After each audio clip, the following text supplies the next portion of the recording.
Welcome to the Somos Sunnyside podcast, brought to you by the Office of Public Information, where we are sharing stories about the bright side of education. Hello, everyone. Welcome to another episode of Somos Sunnyside. I'm Jose Gastelum, the very proud superintendent of the Sunnyside Unified School District, bringing you another podcast today. Our goal with these podcasts are obviously to highlight the amazing things that are happening in our school district and also in our community.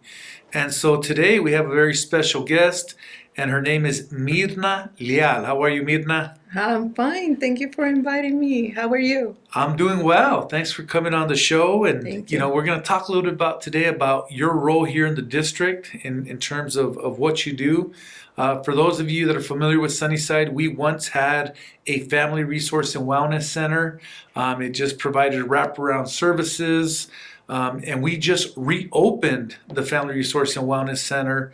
And this was possible because we have great partners, right? And Yes. I'm going to let Myrna speak to that a little bit. We partnered with the United Way. First things first, provided some funding for this opportunity. And it's a great opportunity because although it may not be the Family Resource Center, Wellness Center of the past, it still provides just resources and just great support for the families of our community. So Myrna, tell us a little bit about what the Family Resource and Wellness Center is, what it brings, who are our partners, and how it got funded. All right. Well, the Family Resource Center,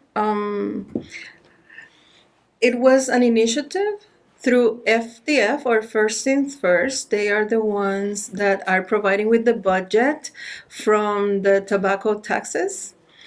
And they have the money. We like them, right? Mm-hmm. And then I believe they hired United Way to have those funds, and then hire agencies from the community like Easter Seals Blake Foundation, Casa de los Niños, Parent Aid, Make Way for Books, etc. So they can come and provide services, including classes for our parents and kids. Mm-hmm. Yeah, and again, it's a great resource, and we want to thank the United Way and First Things First just for being great partners.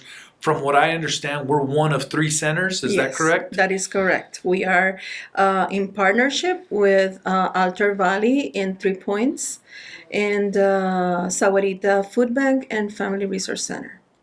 So talk to us a little bit about, and I know we just had a grand opening. Yes, we did. And so it was well attended. Our partners were there. Yes. Many families showed up. We got to feed the families, and there was a huge a resource fair just to provide these resources to the families, because we know that it takes a village in terms of providing resources to our families, and they need to be aware of the multiple agencies that are out there to help them in whatever their need is. And so talk to me a little bit more in depth about what type of classes do we offer, what type of resources do we offer, and who is it available to? The Family Resource Center is, as a coordinator, what I do first is ensure that the families have a safe place to come to, inviting and welcoming, and also through FDF, the grant, we are to serve 0 to 5. That population. Well, not only make sure that they're okay, but also make sure that if they have any kind of needs, if they need to come to somebody for help, and help can be like they're losing their home, they have lost their job and they don't know how to pay for their bills. So as a coordinator, I have access to different agencies in the community that are providing those services, and after establishing a relationship with the families, then I do the referrals to these agencies and see how they can help them with their situation. Great, that's great to hear. And so for those families that are listening out there are services to support you, to assist you during tough times, right? Yes. I mean, depending on what the challenges are for the families, There are resources out there, so don't be afraid to come in and ask. It also sounded like there's some early outreach for children, right? In terms of, and correct me if I'm wrong, but from what I understood is we want students to get off to a good start Yes. as they start school, right? Yes. By the time they get into preschool and kinder, we want them to have that strong foundation in literacy skills and That is the goal. speaking skills, and so the Right. agency also helps out with any type of challenges young kids may have or delays they may have. Yes. The idea behind it is it has been proven that if a child is happy at home, if everything is balanced, the child will be successful. So the resource center wants to just provide the families with the support they might need. It can be a single family household. It can be a grandparent raising little ones. The scenarios are really endless, and we want to make sure that when they come to us, we can give them the tools that they need so they can have that balance and harmony in their household, and the child is happy. Absolutely. Happy children, And safe. happy families, and we want children to get off to a good start as they enter school. And just, these parenting classes, right? I mean, Yes. I don't think we have, we're not afforded that practice, before having kids. And so, those parenting classes are super crucial. So that they get off to a good start as parents for their children as well. Is there income guidelines for families that come to ask for support? Nope. So it's open to everyone. It's open to everyone. That's great to hear. So our families, once again, I want you to hear that loud and clear. There are no income guidelines. Our doors are open to anyone out there. And Yes. Myrna Leal is the coordinator here of the Family Resource and Wellness Center, and we're just so excited to have you. So the Family Resource and Wellness Center is located. Do you want to tell them, Myrna? Yes, it's located at 2054 East Ginter Road at Los Ranchitos Elementary School. And just seek for the purple doors. It's so in the district we call that Burple. So it's a little blue, a little purple, not exactly purple, but Burple. And so we want to make sure to get that official color out there. There you go. So it is located at Los Ranchitos Resource Center here, and so so for those families in need, don't be afraid to contact us. Is there a number? Is there an email out there that they can reach out to? The one where you can find me faster, let's say, is 520-305-8205. myrnal@susd12.org. All right, there you heard it. So, Myrna, talk to us a little bit about your experiences. Talk to us a little bit about your career experiences. Whether you were born and raised here in Tucson or where you were born and raised somewhere else, and tell us a little bit about those experiences. Okay. I was born and raised in Puerto Rico, San Juan, Puerto Rico. La capital, right? La capital de Puerto Rico, San Juan, así es. I am the daughter of a Cuban father and a Puerto Rican mother, and that makes me a Cuban Puerto Rican American. And I was raised by my father's parents and siblings. And so I was raised as a very Cuban in a Puerto Rican land, right? Oh, there you go. Yeah. I went to school. I went to the University of Puerto Rico in Rio Piedras, and I have a bachelor's degree in modern languages with a major in Italian and a minor in French and interdisciplinary. Muchísimas idiomas. Sí. Uh-huh. And there's a reason behind that. I just love people. I love people, period. It doesn't matter the color, what language they speak. I thought, let me learn their language so I can communicate better and learn better. That's right. So I learn languages, and I love cultures. I just do. I love traveling. I love just learning about the things they do in other countries. let's say. So I studied that, and then I was able to go to a job fair in Puerto Rico. United 40 agencies from the United States were looking for bilingual people, and I was hired to teach a bilingual classroom in the Waukegan Public Schools in Illinois. And I did that for 9 years. After that, I became the parent coordinator for the bilingual department at Round Lake Area School District, and the rest is history. So basically, my experience it has been for almost 30 years working with families, with children first as their teacher, and then working with adults. Yeah, so it sounds like your passion for the languages, right? El Yes. poder de las idiomas, de las lenguas, as they say, Yes. has Idiomas. landed you in serving families, for a career, and it's just a tribute to the work you do. It takes a special person to care a lot about people, to care a lot about families and outcomes, and so you dedicated your career to this. And so you said you grew up to a Cuban father, a Puerto Rican mother. Yes. So you had different accents in the home, similar I know, accents, yes. pero diferentes acentos, and I'm Yes. sure just the beauty of each of those cultures, and so you moved to Illinois, you mentioned, and now you're here in Tucson, Arizona. So I am. you did like a total, I don't know what you call it, a 180, 360 in terms of 180. 180, huh? 180. There we go. And If I do 360, I'll be back in you'll Chicago. be spinning, and huh? that's, yeah. You'll be spinning. We don't want that. So everybody always says that the people that come from this cold cities, the snow, that they love Arizona. So it was the snow? Was it the weather that drove you away? It was the weather. Yes, it was I knew the it. weather.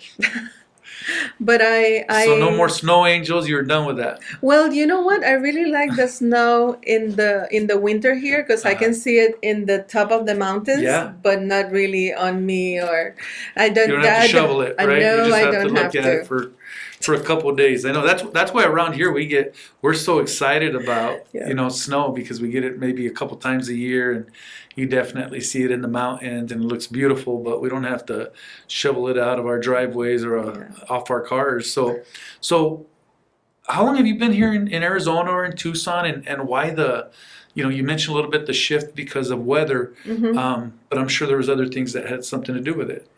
It was mostly, well, the weather, basically, because it was affecting my health, and I needed to be in the warm weather. Well, I'm an islander, and if you have visited Puerto Rico, great. If you haven't, well, it's time for you to visit. And it's just a tropical island, very hot. So I just needed the change of Change of place. scenery, Yes, yes. And I don't regret it. I've been in September 15th of this year. It will be 9 years since I've moved from Chicago to Tucson, and I love it. I think we can different and I officially love call it. you a Tucsonan. Yes, now, I think so I've earned it. Did you la comida puertorriqueña, right? Yes. It's quite different from the comida mexicana here in Tucson, and so Yes, it is. I would I'm changing topics here because I Yes. love food, Me obviously. But talk to me a little bit about the differences and what you still love and make from your Puerto Rico, your roots there in Puerto Rico, in terms of food, and what's your go-to here in Tucson? Well, that has changed quite a bit. I mean, in Chicago, I had more opportunities to buy more of the food find in Puerto Rico, like gandules is the type of grain or bean that we typically cook in Puerto Rico, and it's very delicious. It was really hard to find it here. Luckily, every time I have the cravings for Puerto Rican food, I have my aunt in Puerto Rico, and I said, "Hey, I need Puerto Rican food," and she will love to just go buy certain cans and seasonings and stuff and put it in a packet and send it to me. Yeah. And thank God I have her. Yeah. So we're going to pause for a quick commercial, but don't go away. We're going to be right back, and we're going to talk a little bit more about food. Sunnyside students can have it all, learning and growing to graduate college, career, and community ready. Don't believe us? Just watch. At Sunnyside Unified School District, we are preparing our graduates with real-world skills and experiences. Our graduates are leaving Sunnyside to pursue an Ivy League education, becoming collegiate-level athletes, and earning prestigious scholarships such as the Gates Millennium, Dell, and Dorrance.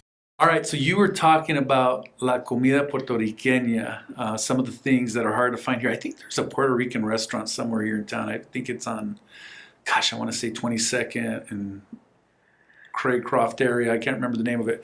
I had a good friend that was Puerto Rican, and I don't know. I don't want to label Puerto Ricans. I don't want this to come out negative, pero they do not like comida picante.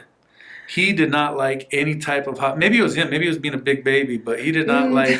Red Devil was hot to him, you know. And, It is hot for me too. It's just and hot wings, you know, regular mild hot wings were hot to him. But but he did love his chicken. He loved his French fries and his Puerto Rican rice. in our culture, we use a lot of seasoning, but it's not like in Mexico, chili, like it's really hot. No, we don't start like in here, the little ones eating the chile and Right. getting ready for The Takis, the hot Cheetos, no. jalapenos with their egg burrito.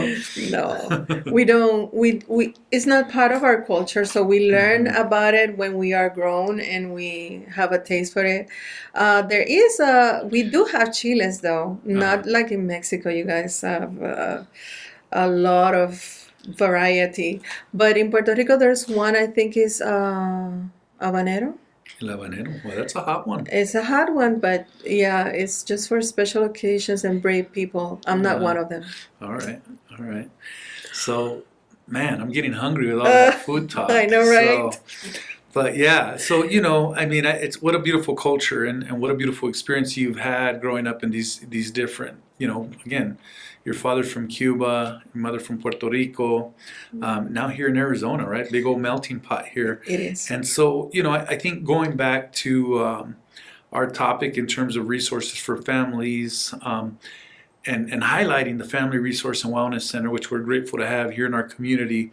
What's your message to families? What do you want them to know? So if there was a line you can throw at them, what is it that, and you could say it in English, say it in Spanish, because it's for all our listeners. Okay. In terms of what do you want them to know about what resources we have here at the Family Resource and Wellness Center? I want them to know that coming to our Family Resource Center is a safe place, is a welcoming place. It's a place where they're gonna find someone that is going to listen. And while I cannot really promise that their issue is gonna be solved, I can promise to do my very best to find the help that they need within the community. It is my doors are open for anyone who has questions or they want to share their situation, and it's a great opportunity to get to know other people, which I love, and to find a way to help them. It's also a great opportunity for parents with little ones to come visit. It's free. They have a place where they can come play safely with their kids, and also be a part of workshops and activities like parent-child activities, things like Zumbini, like fine arts for kids, and explore those different things that we at the end of the day will put a big smile in their faces, and will make them want to return. Also, parent education classes, you asked before, and I feel I didn't answer that question. But yes, we're also going to have parent education classes. A lot of parents are requesting like English classes, basic computer skills, also in parenting education, so they can help their kids at home. All right. Y en español, por favor. Y en con su acento español. puertorriqueño. Ahí vamos, a ver cómo me sale. Solamente quiero decirles a las familias y a los padres de nuestra comunidad que son bienvenidos en los ranchitos, en nuestro centro de recursos de familia. Tenemos un ambiente que es agradable, que es seguro, donde ellos pueden encontrar a una persona pues como yo, que los va a escuchar, y voy a hacer, aunque no puedo prometer que su situación va a mejorar, sí puedo prometer que voy a hacer todo lo posible por encontrar los recursos en la comunidad que puedan ayudarlos a resolver ese problema que puedan tener. También los quiero invitar a que vengan con sus niños. Es bueno salir de las casas y olvidarnos de los problemas por un momento, salir con sus niños. Pueden venir.